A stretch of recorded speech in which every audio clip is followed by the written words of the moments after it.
Good morning. I'm Eddie Bernice Johnson from the Science, Space, and Technology Committee, but we are in District 30 this morning with a number of eager students. We are delighted that you're there, Mr. Peake and Mr. Williams, and I'm going to turn it right over to the students so they can have the benefit of talking with you. We're delighted that you are engaging us this morning. We're very happy to talk to you, and we look forward to your questions. Hi, gentlemen. I'm Tatiana Brown, and this question is for Jeff. How does being in space for such an extensive period of time affect your body, and what does your routine look like to maintain your health both in space and when you return to home? Without the force of gravity on our bodies and our muscles carrying our muscles atrophy, of course. Our bones also atrophy. Bones need exercise to stay strong. And those are the two primary effects that we have on our bodies while we're up here. So we exercise every day. We have a treadmill. We use a harness to pull us down into the treadmill to get a load.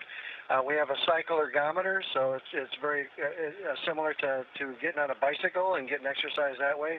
We also have the equivalent of a weightlifting piece of equipment where we can lift heavy loads, and that's one of the primary ways that we're able to keep our muscles and our bones strong.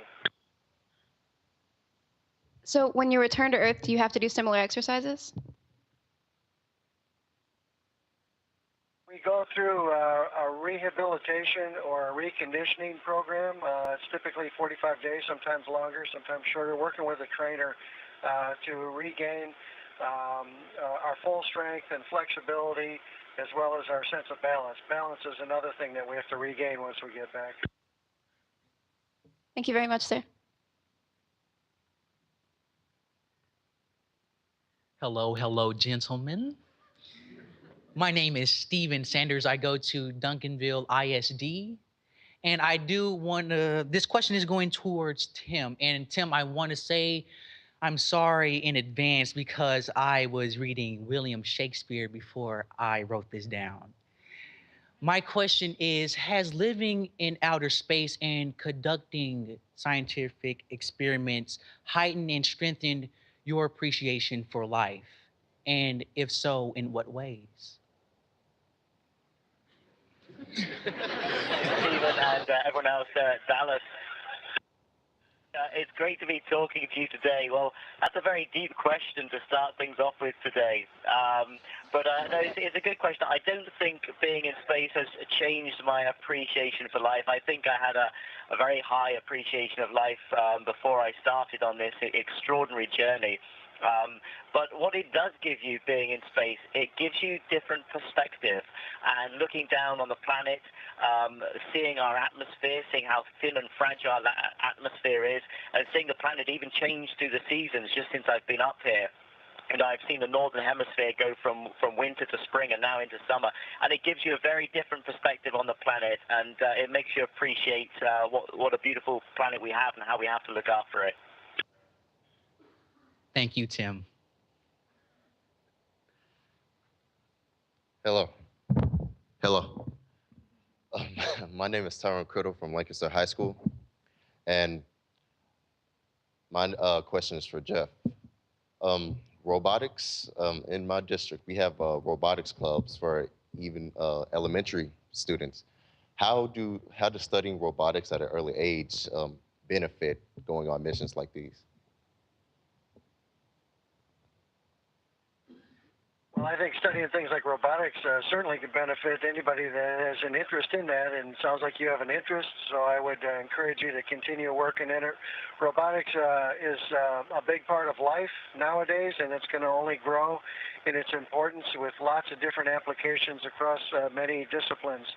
Robotics is a unique problem. It combines a lot of technology. It combines mechanics. You have a problem you're trying to solve, and you use all those tools to put a system together to solve the problem. So it's a great exercise just in problem solving.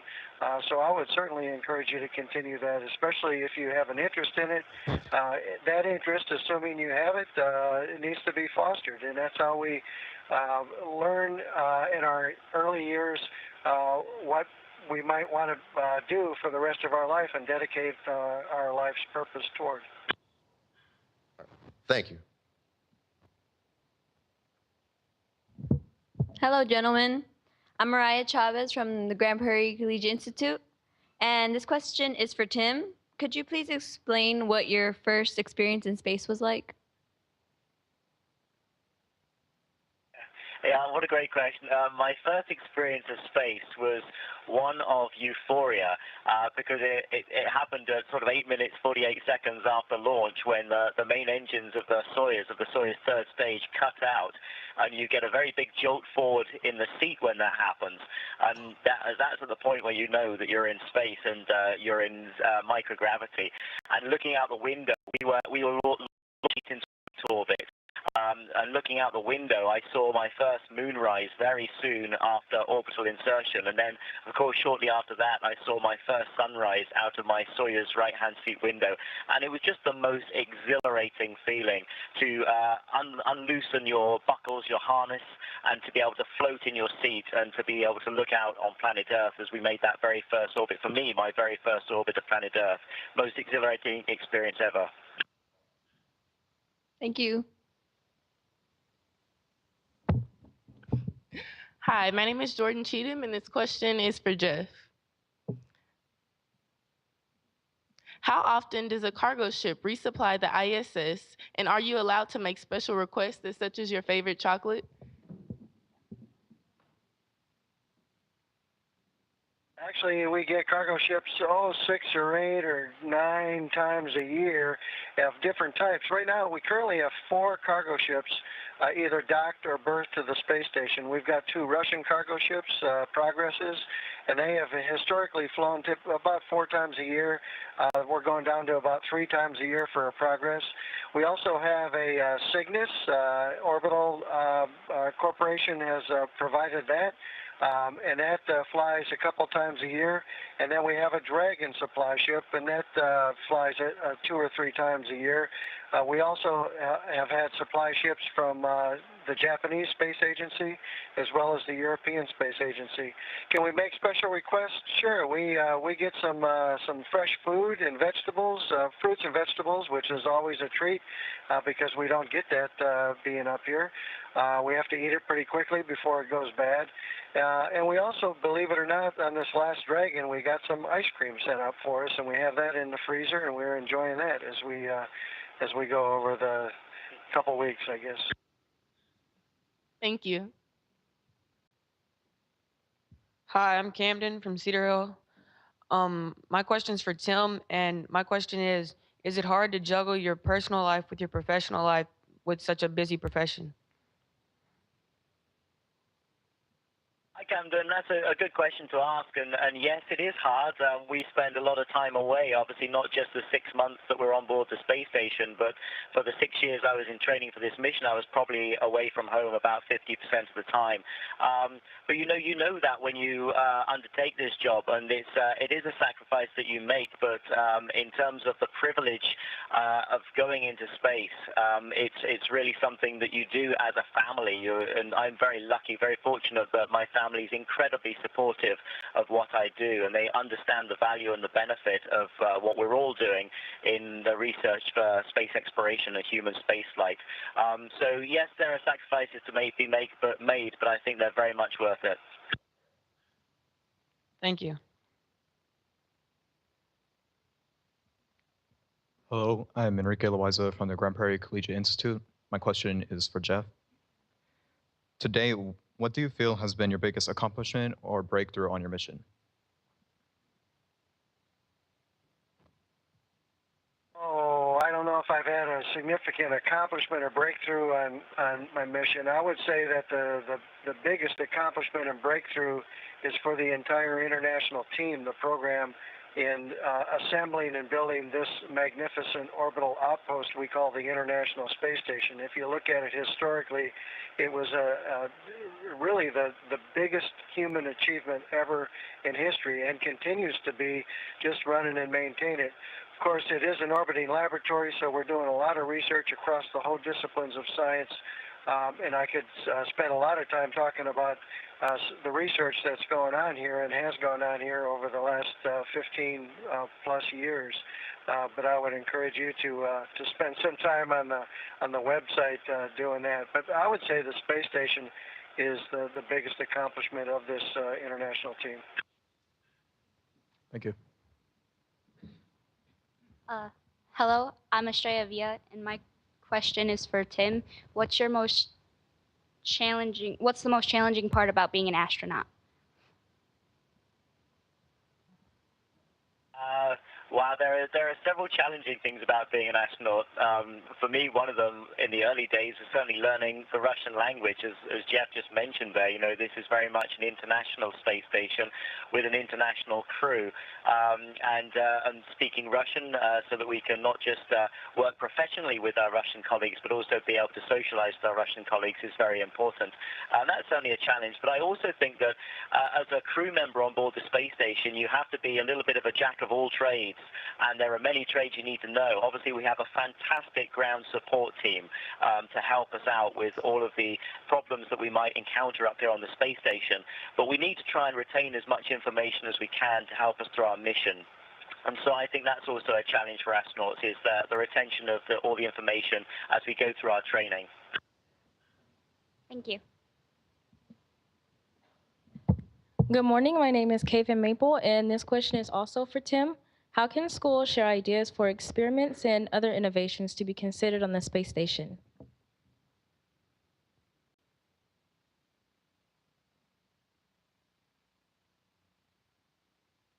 I think, sorry, it was a bit broken, but I think the question was how can schools share the ideas for innovation and the experiments that are going on board the space station?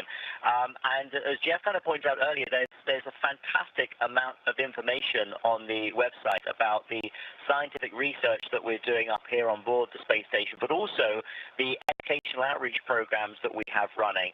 And there are many educational outreach programs running all the time. Some of them are based on fitness and nutrition. I've just finished one on Mission X, which is an international program to get people involved in healthy eating and a healthy way of life, and also looking at research, for example, into growing fruits and vegetables on board the space station.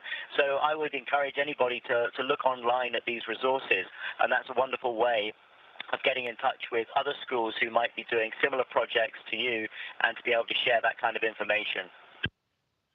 Thank you. Good morning. My name is Desiree Martinez, and I attend the School of Business Management. And this question is for Jeff.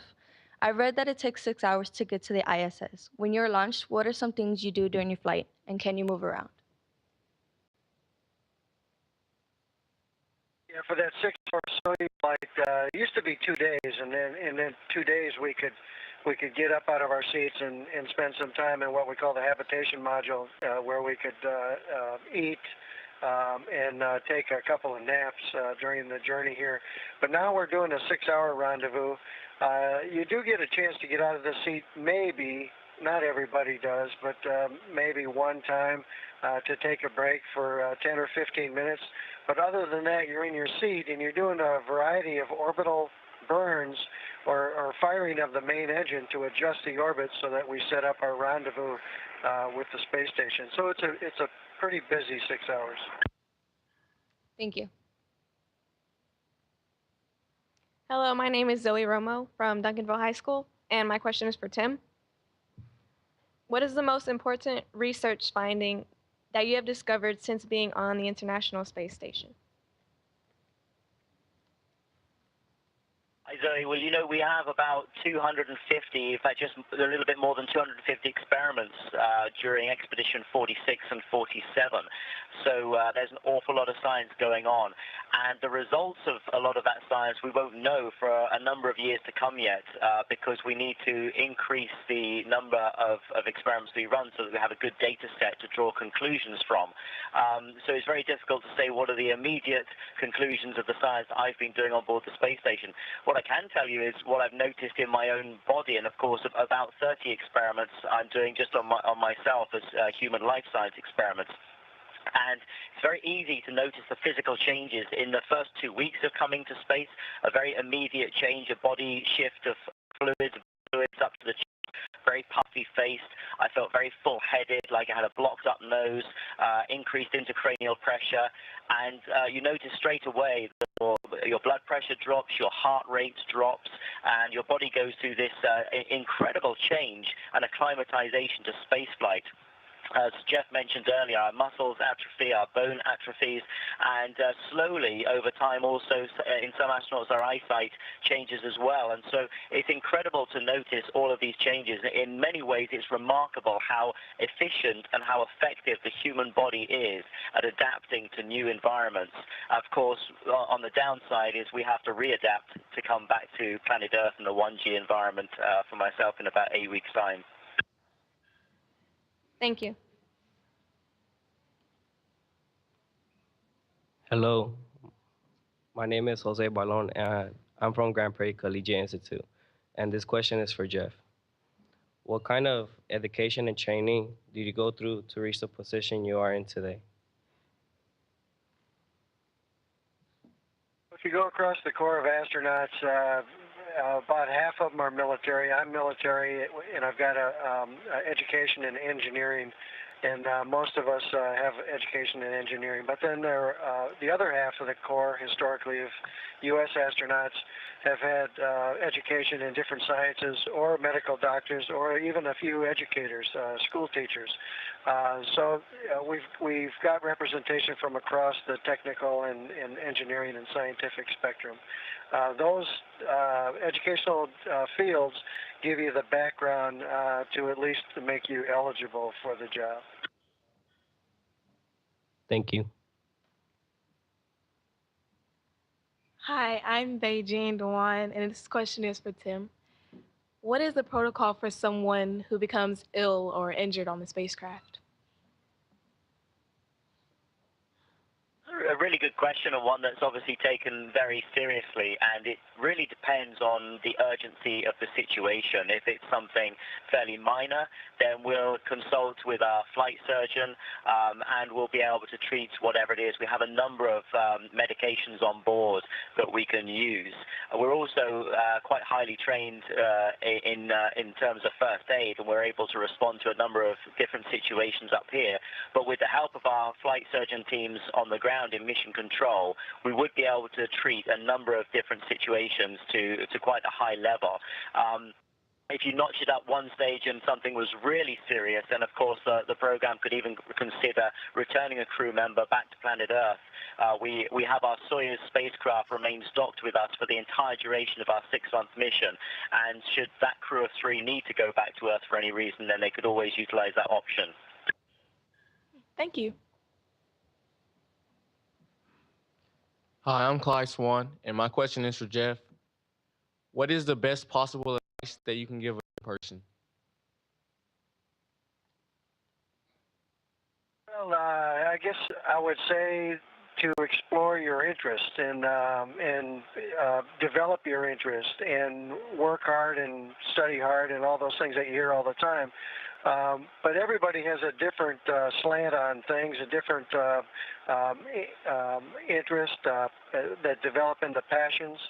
And if you work hard and develop those passions, figure out what they are, while you maintain a balanced life, you know, with family and friends and whatnot, and sports and other activities, doors will open, and you enter those doors to take advantage of those things and pursue those passions. So that's I guess would be in general what the advice I would give you. Thank you.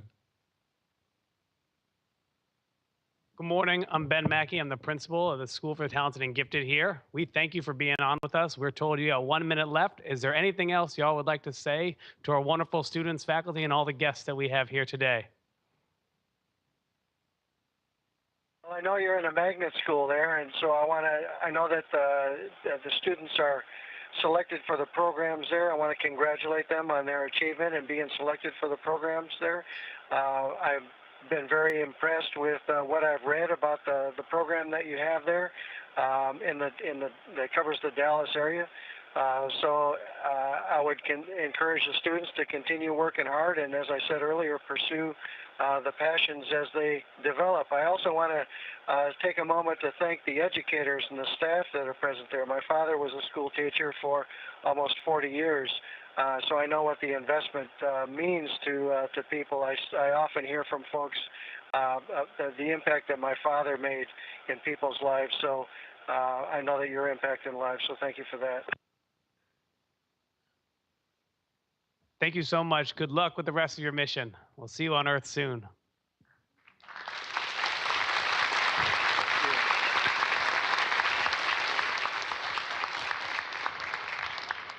Station, this is Houston ACR. Thank you. That concludes the event.